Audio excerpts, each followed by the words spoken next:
अरे प्रिया, क्या कर रही हो? आज रक्षाबंधन है और तुम आराम से बैठी हुई हो। चलो चलो। अरे देखो ना करीना, खुशी कितना शांत शांत बैठी है। अरे छोड़ो इसे, इसका भाई थोड़े है कि इसको पता होगा रक्षाबंधन क्या होता है। चलो चलो हम लोग चलते हैं।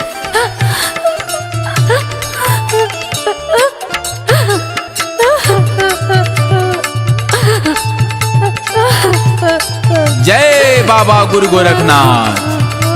अरे क्या हुआ बिटिया, थाल में राखी सजाकर क्यों रो रही हो? अरे बोलो, कुछ बोलो।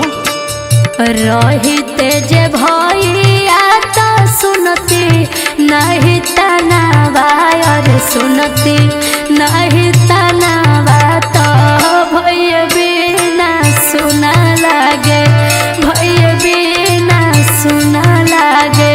रक्षा बंधनवा है भैया बिना सुना लागे, रक्षा बंधनवा है भैया बिना।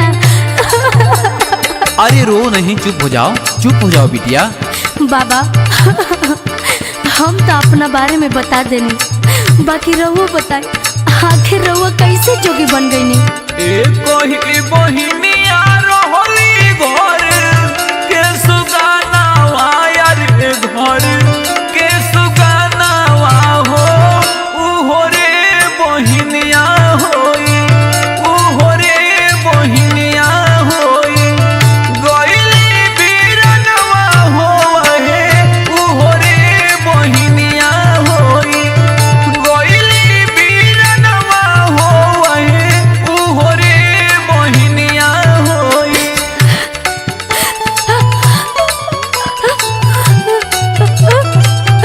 चुप हो जाओ बिटिया, इस तरह से नहीं रोया जाता।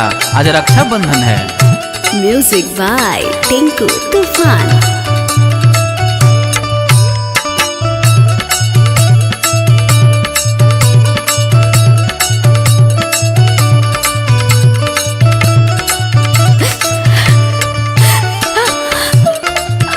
अरे आखिर इतना क्यों रो रही हो बेटिया, क्या हुआ है तुम्हारे साथ? माई मर गईले हो, भैया भूलैले, दूसर कोई पाली पोसी शादी करैले।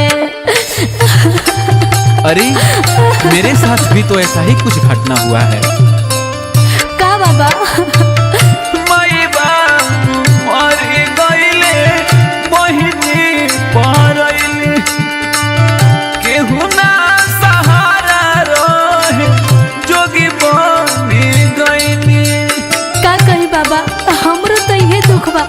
ना जाने भगवान कौन गलती के सजा दिले बाड़े। रो मत बची, मत रो।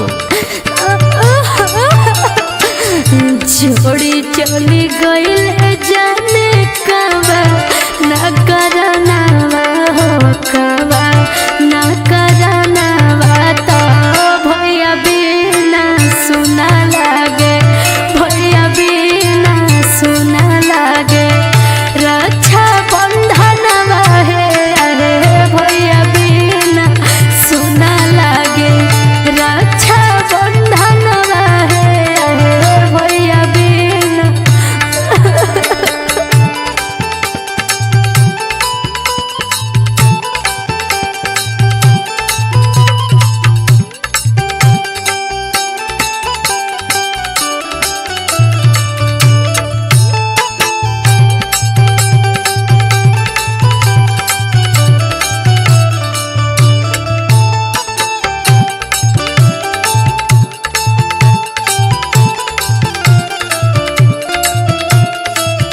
अच्छा बिटिया, तुम्हारा भाई कहाँ खो गया?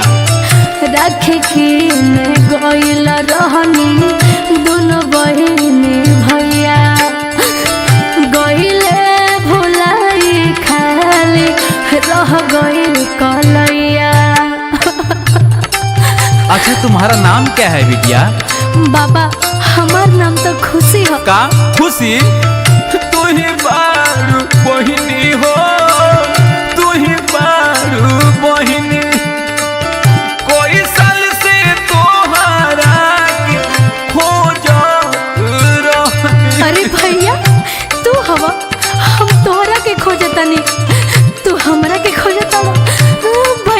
अरे चुप हो जो पगली, अब ते काहे की रोता रे?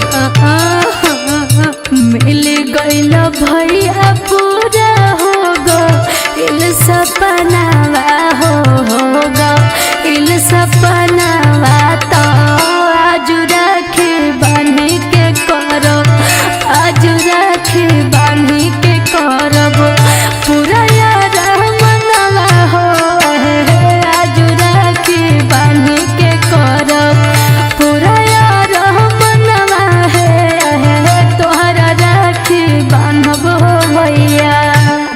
भैया तू जाना तारा, तू ना रहल तो हमके सब लोग बहुत ताना मारते रहे, लेकिन भैया अब तू हमरे लगे रही हो, तो आके ई जोगी बनने की जरूरत नहीं खे। ना बहन, हम तोहरा लगे नहीं रह सकत। का तू ना रहबा फिर हमार उहे हाल हो जाई, हम तोरा के ना जाए देम भैया, हम तोरा के ना जाए देम भैया। भैया भैया भैया ऐसा मत कर भैया, मत जा भैया, मत जा भैया, मत जा। ये बिना सुना लागे